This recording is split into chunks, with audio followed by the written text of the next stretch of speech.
You know, usually when we look at medical imaging, there's this underlying expectation of just like absolute engineering level precision. Right, yeah. Like you look at a radiograph of a fractured radius, and you see that jagged white line, and the diagnosis just feels incredibly concrete. It's binary. Like it's either broken or it's not broken. It is. I mean, it's a very comforting illusion. We naturally want diagnostic data to be a perfect, unfiltered window into the human body. Yeah, but looking through the source materials we pulled for today's deep dive, which is chapter 23 from our RAD122 course on digital radiography, you realize that pristine image on the monitor is essentially a carefully constructed digital facade. And today, we are tearing down that facade. We're looking at the hidden algorithms, the physics shifts, and, well, the subtle human behavioral changes that happen right at the control panel of a digital X-ray machine. Which is so critical to understand. Because the transition from analog film to digital detectors, it wasn't just like a neat technological upgrade. It completely rewrote the rules of radiation exposure, introducing some highly counterintuitive dangers that the software itself is actively masking. Yeah, it really is a masterclass in the unintended consequences of human-computer interaction. I mean, we traded the chemical limitations of the darkroom for the computational power of the digital era. Right. And in the process, we accidentally created a system where catastrophic errors can look, well, visually perfect. Okay, let's unpack this. Because to really understand those new dangers, we first have to understand how digital X-rays fundamentally changed how images are captured compared to old-school film. Exactly. Like it's kind of like baking a cake. In the old days of film screen radiography, technicians relied on manipulating two primary factors, KVP and MAs. And those inputs were the ingredients. If you mess up the ingredients or the exposure, the cake is ruined. You get an unusable piece of film. That's a great way to put it. But digital is more like taking a digital photo. If it's a bit dark, you can just brighten it later with a filter. So my question is, if the computer can just fix the signal later, does getting the exact exposure even matter anymore? Well, what's fascinating here is that nailing the physical exposure actually matters significantly more now. Wait, really? More? Yes, because the system's ability to fix the image creates a false sense of security. See, in digital, the total amount of exposure to the detector is converted into an electronic signal. And digital actually uses higher KVP compared to analog. Okay, and KVP, that's the penetrating power, right? Exactly. Applying the 15% rule of KVP to MAs actually reduces the entrant skin exposure, or ESE, to the patient. So departments now advocate for specific technique systems, the best one being a fixed KV variable MA system. I see. But going back to your question about the exposure not mattering, let's look at the two extremes. If the technologist uses too low of an MAs, we get underexposure. The system tries to amplify a weak signal, but it ends up amplifying the baseline electronic noise. Oh, which produces what they call quantum model. Right. The image looks incredibly grainy. You lose all that fine detail. And on the opposite end, if they use excessive MAs, you get DEL saturation. DEL meaning detector element. Yes, the individual pixels on the sensor. They basically overflow with radiation. It results in a massive data drop artifact where diagnostic information is just, it's gone. Wow. So extreme underexposure causes model, and extreme overexposure causes data drop. Precisely. So since both extremes cause problems, we have to look at how the software actually handles these errors. Because this leads to a massive behavioral shift in the technicians themselves. It really does, because the digital processing software is, it's much more tolerant of overexposure than underexposure. Right, because of exposure latitude? Yes, the room for error. Underexposure has virtually no exposure latitude. If an image is severely underexposed, the data simply doesn't exist.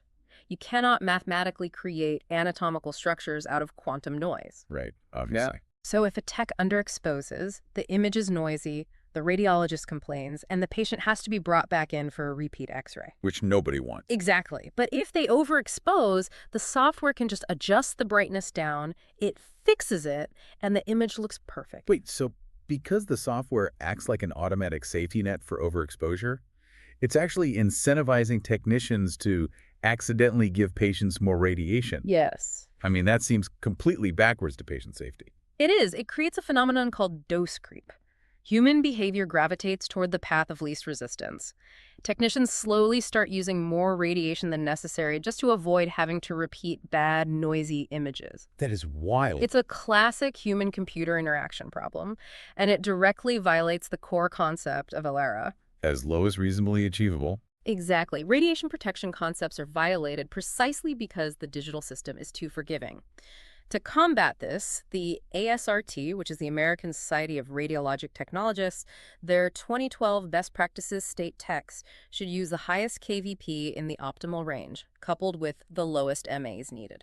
But if the final image always looks good on the screen because of those software adjustments, how do hospitals actually enforce ALRA? Like, how do they catch dose creep?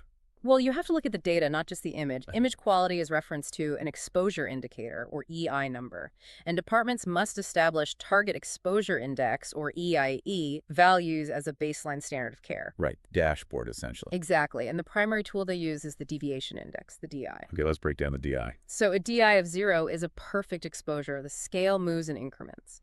A 25% increase in exposure puts the DI at +1. A 20% reduction puts it at -1. This is a very specific mathematical scale. Yes. A DI value of +3, which is 25% more radiation 3 times over, is considered an excessive LRA violation. It's a major cause for concern. While a -3 means you have to repeat the X-ray because it's so underexposed. Correct. Here's where it gets really interesting for you, the listener.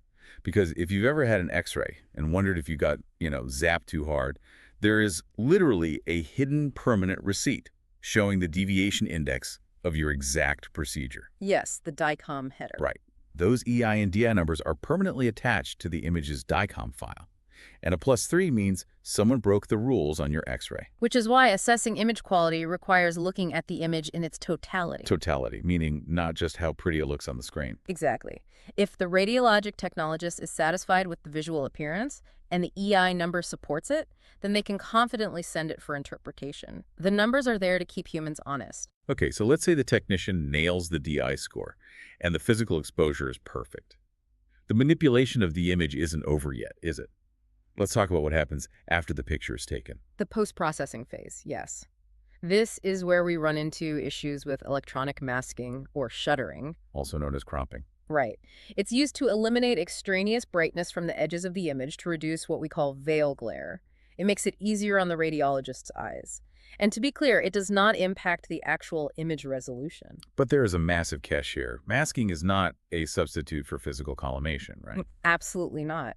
Collimation is physically narrowing the actual X-ray beam before it hits the patient.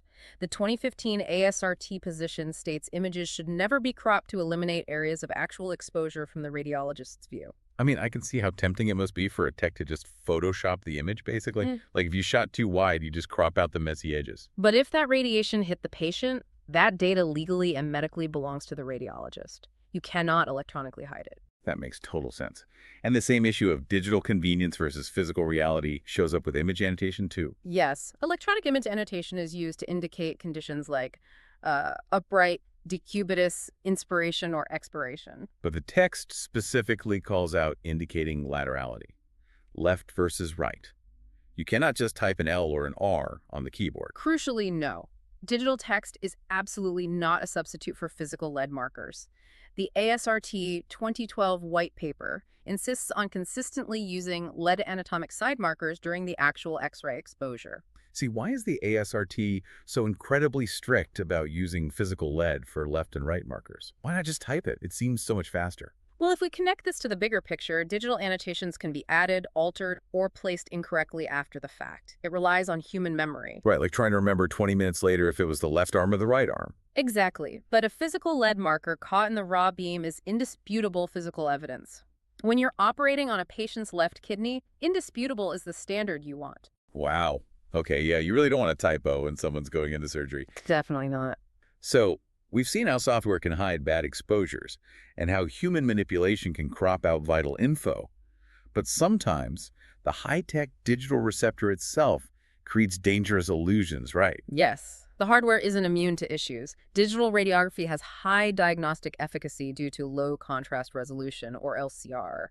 Meaning it can see very subtle shades of gray. Exactly. It's incredibly sensitive. But however, this high sensitivity can produce unexpected artifacts on images that require explaining to the radiologist. What kind of artifacts? Well, remember DEL saturation from earlier. Extreme overexposure causing data drop. There's an example in the text of a misrepresentation of patient info, like a massive data drop seen on the left side of an AP pelvis image. So the data is just completely blacked out because the pixel's overloaded. Yes. And another critical diagnostic confusion is a dead pixel. A tiny dead or dropped out pixel on the digital detector could mimic a kidney stone on the final image. Wait, really? Yes, it looks just like a tiny calcification. So what does this all mean? Your doctor could be staring at a monitor trying to decide if you need surgery for a kidney stone, and they're actually just looking at a broken pixel on a highly sensitive digital camera. I mean, how wild is that? It is wild, but this is exactly why looking at the image in totality and relying on highly trained radiologists is so essential. High resolution brings high reward with all those subtle gray shades, but it introduces new, highly technical risks. It really is a delicate dance. So let's recap our journey today. We started with the death of old-school film physics and the shift to raw digital signal. We looked at the insidious nature of dose creep, where software safety nets accidentally encourage technicians to use more radiation. Right, which we counter with the deviation index to keep Adler standards intact. We covered the strict, non-negotiable rules around not cropping out exposure data and why a piece of physical lead tape is better than a digital text box. And finally, the bizarre world of digital artifacts and dead pixels. It's a lot of hidden mechanics. It is.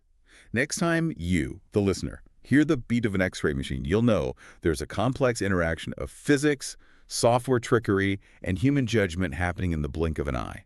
Absolutely. And, I think there's a final thought here that extends beyond radiography. Oh. We've seen how forgiving digital X-ray software leads to dose creep. A safety net actually encourages slightly more reckless human behavior because the consequences are hidden. Right. So it makes you wonder where else in your life is highly efficient, smart technology subtly degrading your own skills, care, or precision without you even realizing it. Oh, man, that is a fantastic question. The autocorrect of life, essentially. Exactly. Well, thank you so much for joining us on this deep dive. Keep questioning the systems around you. Keep learning. We'll catch you on the next one.